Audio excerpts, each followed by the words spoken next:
Hey YouTube, Buster Gundo here.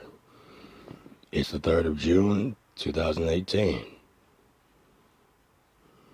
You know what's really bull? Fake family members. And I'm not talking about the fake family members that smile in your face and talk about you when you leave, although that is one aspect I want to touch on.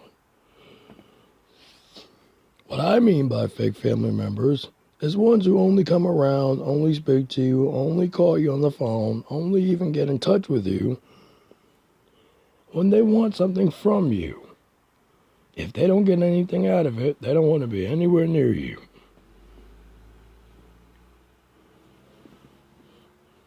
What people don't realize is that there's a lot of toxic relationships in families. And not everybody is so gun-ho to talk about their family members either. Because somehow, some way, the cosmos has a way of dealing with certain people. So you have to think about it. Do you let karma handle it? Or do you take it into your own hands? Well, I can't really speak from personal experience on that one. But I do know people who are in this situation now. If your family members want nothing to do with you except for the fact, for money reasoning, or for using you as an emotional tampon, that should be more than enough reasons for you to get out of Dodge.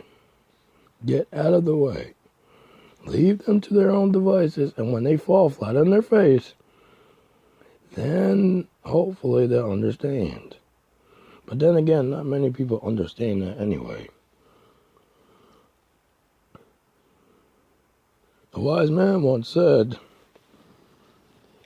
you can choose who your friends are, but you can't choose who your family is. And I think he's somewhat right about that. And what's truly sad is that some of your friends who you have no blood relationship to at all act more family member to you than your actual family does. Now, I have friends that are like brothers to me, even though we're not related.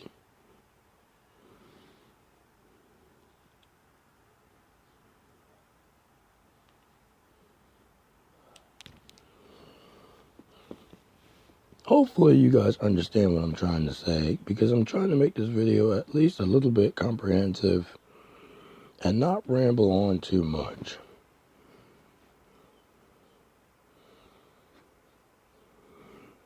Now, the person who recommended me to make this video, he commented on my channel a few days ago asking if I could do a video on fake family members. I won't reveal his name here, but he should know who he is by the response. As I said, if your family members are acting toxic towards you, discard them. Nobody says you have to stick with your family until the end. Some people do, and some people end up miserable because of it. I'll tell you what, if my family were being a bunch of ticks all the time, I would eventually leave them. I would try to hold on, try to stick it out, and if it doesn't work, well, fuck it, I'm out. I'm done. I am done. I'd be out of there. Because your family member could be either your best support or your worst nightmare. And we all have that one toxic family member that annoys the hell out of us, but we can't really do anything about it because we're related. Sometimes you want to strangle them like Homer Simpson does Bart, but you can't because they have the family card. Well, you know, I think it's time we throw that family card out the window, at least temporarily. Because family members do a lot of stuff knowing that they're going to get away with it because they're related to you. This also applies to businesses as well. A wise man once said, you don't mix family and business. It never turns out well. How right he was. Sometimes family members make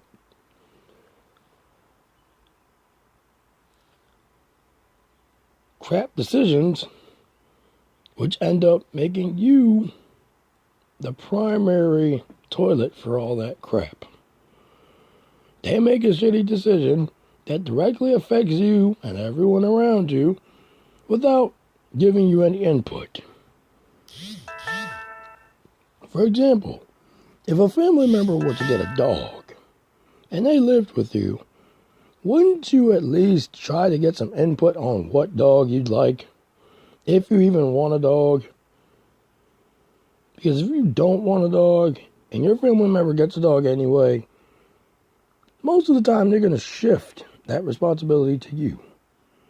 Now, mind you, you don't want to be a dick to the dog or to your family member. However, you also didn't ask for this responsibility. Another good example. If you don't want to babysit, and your family decides it's a good idea to go somewhere without you and leave you with the kids, now you're all angry because you realize that they went somewhere extravagant without you, and you got stuck home babysitting some wild, out of control kids that you didn't even want to deal with to begin with,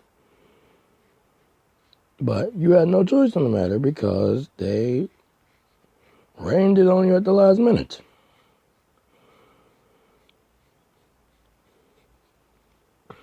I'd go on and on with examples here, but I think you get the point.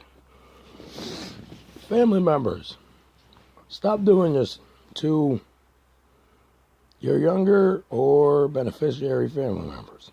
Quit doing it. Another thing, stop trying to drain your family members for money and time. They don't want to be bothered with you and you're a toxic person by yourself. That's probably a reason why nobody wants to deal with you. You are a pain.